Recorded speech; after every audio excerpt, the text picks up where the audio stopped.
Georgia Tech fans are already fired up about their Yellow Jackets, who won 10 games and are ranked number 7 in the country. How can it get better? With a victory over their arch rivals, the Georgia Bulldogs.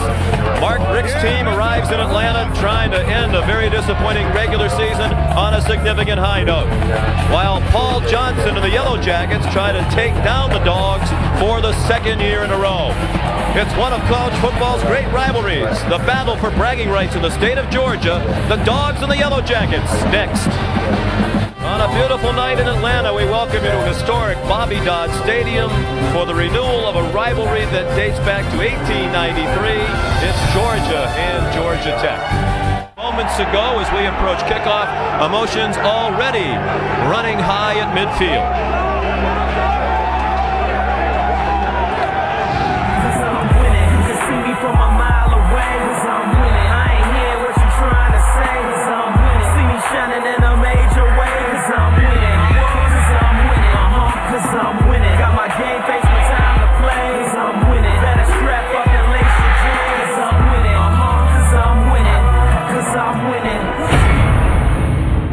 One of the aspects of a spirited rivalry is when the two schools can't even agree on how many times they played each other. They do agree the first meeting was in 1893, but Georgia doesn't count 2 Georgia Tech wins during World War II when the Yellow Jackets used players from a naval officers training program that was hosted on their campus.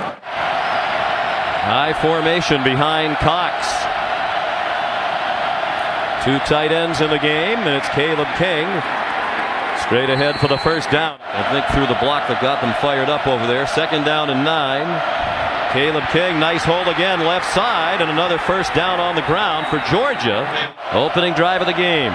Georgia with 8 plays, all of them runs, and here they come on the ground again with Sean Ely breaking tackles. Great move at the 15, inside the 5 and out of bounds near the 2. Mike Bobo, the offensive coordinator, moved down to the field at midseason to call the plays. Dials up Caleb King, touchdown. Interesting, Georgia Tech came out throwing. They completed 1 pass in the entire game last year in Athens, and it was on the first play from scrimmage. Trying to repeat that history, they could not. That's more like it as far as Georgia Tech is concerned. Nesbitt on the run out to the 43-yard line. 23 yards for the junior from Greensboro, Georgia. Georgia Tech is 52% plus for the year on 3rd down. Best in the ACC, 3rd best in the country. And Nesbitt's pass is complete to Demarius Thomas. Great feel for the position. He was a shotgun quarterback in high school, ran about 90% of his plays out of the shotgun. The late pitch, Marcus Wright ripped away from the hit. The fans wanted a face mask. They're not going to get it, but they do get the first down. But still, he's the first to admit he should have made it. He wasn't the only one who deserved blame on that play. Anthony Allen is smothered. This will be a 37-yard try for the junior from Calhoun, Georgia. And it is no good. But did not score after the missed field goal. Ely remains the tailback. And again, plenty of running room. First down and much more. Out of bounds at the 37-yard line. Chased out by Cedric Griffin. With under 2 minutes to go in the first quarter. Georgia leading 7-0. Caleb King lost the football. That old nemesis for Georgia. Who has it? Derek Morgan, the great defensive end, knocked it out, and the Yellow Jackets recover. Steven Sylvester got it at the 40. And they put the ball on the ground. You can see right there. Watch this. Watch Derek Morgan get his hand in there. Ball just punches it out, and it's on the ground, and there's a lot of grubbing going down, and the grubber comes up. Georgia adapted to life in the South very well. 27th turnover of the year for Georgia. The pitch. And Roddy Jones is out of bounds at the 30-yard line. Some pushing and shoving at the end of the play. Georgia Tech with the ball. 3rd down and 8. They're at the Georgia 25. With the backup quarterback, Jabo Shaw, still in there on the delay. Jonathan Dwyer, nothing doing. Field goal attempt, but good job by the Georgia defense. Here's Blair from 42 yards, and this time he's on the money after missing from 37 in the first quarter. And the quarterback, ultra important in any football team, but particularly in this system that Georgia Tech runs. Washaun Ely ran into the umpire and some yellow jackets, but it looked like his forward progress has the first down. Second and 10. Washaun Ely again. Deafening noise from the Yellow Jacket fans. High formation for Georgia on 3rd and 7. Cox throws it in the flat. First down. Nicely done. Consistently, Randy Moss. Abunaway and Griffin both on the field for the Georgia Tech defense. Ely with huge holes, flying down the sideline, and it was Cedric Griffin who raced back to help Morgan Burnett get him on the ground. First drive down to the goal line. Caleb King driving inside the 5.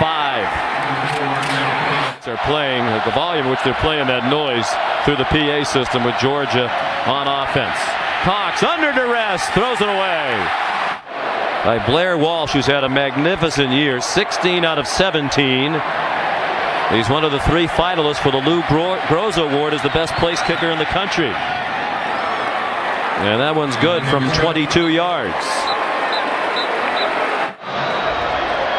Jonathan Dwyer lines up. Shaw faked it to him and wants to throw a deep ball for Demarius Thomas, and it is intercepted. Jabo Shaw throws it and hangs just a tad, but look at the one hand. Goes up and just tracks this ball very, very well. Both coordinators have come under fire, Mike Bobo and Willie Martinez, for the disappointing season the Bulldogs have had. And a throw and a trapping, and it's caught. And another gaping hole for Washaun Ely. Georgia Tech defensively hoping for another stop in the red zone to force a field goal try. Cox with time, runs out of it, throws, touchdown! Michael Moore, the senior from Fort Lauderdale. 13-yard catch. And we have reached halftime. The underdog Georgia Bulldogs trying to avoid finishing the regular season with a non-winning record for the first time since 1996. They lead at 17-3 as we send you back to the studio now. 3rd down 3. Quick throw. Demarius Thomas uses the stiff arm. There he goes. They have an angle, but will they catch him? No. Touchdown, 76 yards.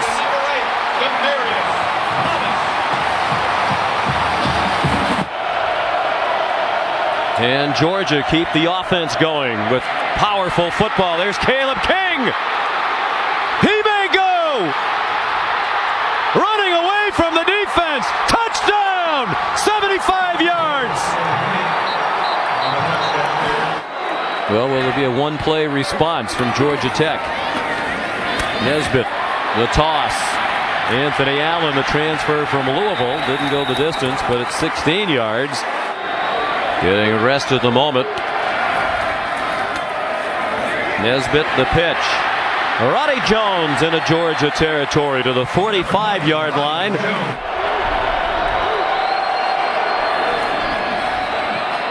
Nesbitt stops, reverses field. He's in trouble and dropped for a loss.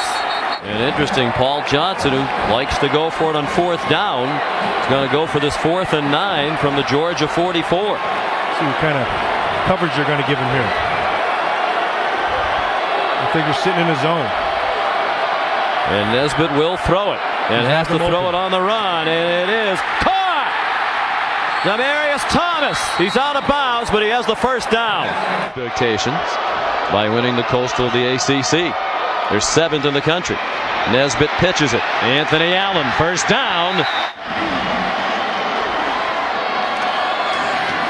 Dwyer lunging, touchdown! No gain on the play. Ely rips through another big hole. It is remarkable the big chunks of yardage Georgia's getting on the ground. Morgan Burnett, the safety. Arkansas near the top of the SEC in most of the offensive categories. 2nd and 12. Cox the pump fake. There it is again. It is caught. Is it inbounds? Yes. Yes, it is. Well, when you start seeing pumps like this and double moves outside, that means you have real nosy corners. And he's able to get on top of the corner and in front of the safety. Mario Butler, number 2, is the corner there who bit. Well, regardless of where they end up, it's what they got to do right here in this third down. He's going to throw. And a blitz coming, and Cox gets it off. But the ball is loose. No signal from the officials. Now an incomplete pass. Well, there's a field goal try. 38 yards for Blair Walsh. And it is good. Just inside the right upright. Interceptions, the pass completion percentage. These guys are at the top of their game. You don't get very many of these. Demarius Thomas broke through the tackle at the line of scrimmage, and now all kinds of flags as he got hit way out of bounds. After the play, personal foul, laid it out of bounds, number 50, defense, 15-yard penalty, automatic first down. Well, the penalties, and in this case just a lack of discipline. You have the lead, you're making Georgia Tech drive a long field, and then you throw them to the ground 6 yards out of bounds. Yeah, that one doesn't make any sense. They've put in extra practice time to deal with penalties and turnovers, and yet they keep on coming. Nesbitt lost the ball, and Georgia has recovered a fumble for just the second time this year. They had 4 interceptions, 11 fumbles. Here's another one, and it comes on the mesh point. Nesbitt's trying to take it out, and looked like Dwyer hits it right there, off the hip, and Geno Atkins comes up with it. 10-point lead. They're at the Georgia Tech 40, final minute of the third quarter. Caleb King is the tailback. Play action fake. And a catch for a first down to the 27-yard line. We talked about it earlier. Only the second fumble recovery for the season. It's amazing. That's the fewest in the country. The other one was back against Arkansas on September 19th. No other team in the country has fewer than 3 fumble recoveries. Big third down and 3. Cox had to pull it down, and he is sacked. Back at the 25 by Logan Walls. First sack tonight for Georgia Tech. Here's Walsh having the brilliant season from 43 yards. Just give him the Lou Groza award right now. Holy smokes. Blair Walsh to kick off. After his third field goal of the night. Daniel McCahan back there, and he'll run it back from the 5. And that's another problem that's been season long for Georgia. Horrible kickoff coverage, and it strikes again. They're less than half their rushing average. Held to 149 yards by a defense that's been much criticized. Here's Stephen Hill, the freshman, breaks free. They had a chance to get him. Now he's out of bounds at the 30-yard line. People can give Willie Martinez heat if they want to, but tough to argue with the effort that this Georgia defense has come up with tonight. And it's Dwyer. He got enough for the first down before he got driven back. Particularly for Paul Johnson, given the history. Nesbitt trying to set up a screen. Demarius Thomas has running room, and he's very close to a first down. Looks like he has it. Third down and goal from the 11. Nesbitt looking for Demarius Thomas. Low throw, and a defender all over him. Pass interference, number 2, defense. The foul took place in the end zone. Therefore, the ball will be placed at the 2-yard line. Automatic first down. Yeah, he's got him. He's holding him, knocking him to the ground. Third down and goal. Paul Johnson hoping it's a moot point. Had a chance for the Georgia defense to rise up, and everybody crowding the ball on that line of scrimmage. Nesbitt again, touchdown. Where does his knee go down? No, that's a score. That's a score. There's a good push right there, and then you can see he snuck the ball over. Third down and 2. They've blitzed the last few times on these third downs. Huge play with 6 minutes to go. Cox, a play action fake. Has a man in the flat and a first down. Ball's out, but they're going to rule Aaron White down, pulled down by Gerard Tarrant. And the clock ticks. 5:20 to go as they snap it. Another run blitz. Caleb King breaking tackles. To the Georgia Tech 40. He's made a big kick already this season. Beat Arizona State with a field goal as time expired. 4 minutes taken off the clock by Georgia. Now perhaps points. And it's King, and that's a loss. And that's going to make it a much more difficult field goal. They lost about 3 yards on that play. Georgia leads Georgia Tech by 6, 3:07 to go on 4th and 7. It's a 55-yard field goal try by Blair Walsh. 3 for 3 tonight, 10 for 10 this year, beyond 40 yards. This would be the longest of his career. It is long enough. It is no good.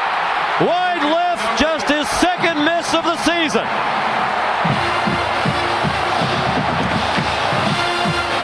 Well, you can just feel the energy in the stadium right now. Everything's shifted over to the Ramblin' Wreck side. They've done this a lot this year. A lot of people thought with a run-oriented option offense, you couldn't come from behind. So much for that theory. It's going to show you how it's done right here. I think they'll try to get that first down first. Another malfunction on the handoff. Dwyer and Nesbitt, and they lose yards, and now it's going to come down to a must-make 4th down. Dwyer got the ball back, timeout. Paul Johnson can't believe it.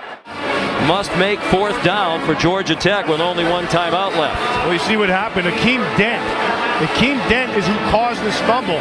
He doesn't make the hit, but because he takes that hard inside move, Dwyer has to stop right in his tracks, and it just got the whole thing messed up. You got tight man coverage.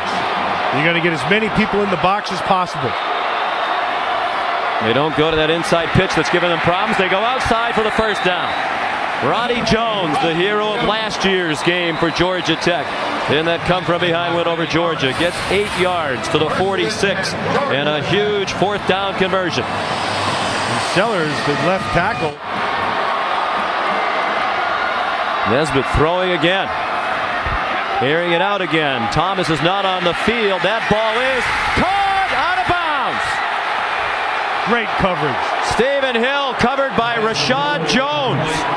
And Clater's been a starter in the past on that offensive line. Had trouble with back surgery, but he started 5 games last year, and Hill grabbed the base of his back. Watch Rashad Jones. Gets his hand up in there and rips it away. Rashad Jones actually pulled the ball away. It looked like it was caught by Hill.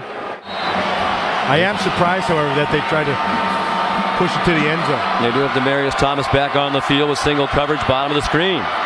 Nesbitt, another bomb down the seam, and it is incomplete. Now they're a 4th and 10 defended away from an upset win. Nesbitt, 4th straight pass, has his man dropped. Demarius Thomas, one of the best receivers in the country, dropped the ball. And Georgia's going to win the game. Versus the zone, ran the corner off. Boykin was done. Everything's right to the end. Well thrown ball. He even looked it in. Down and get 6 instead of 3. They did that. They shut down Dwyer. He averages 109 yards per game. He had 33 on 14 carries. And now some ugliness after the kneel down. And let's hope it doesn't evolve into more than that. The teams are starting across the field, and they're telling him, no, let's let the clock run out. We had some shouting matches, and the teams had to be separated before the kickoff. It's been a terrific game, and a credit to both schools, and you'd hate to see it mark.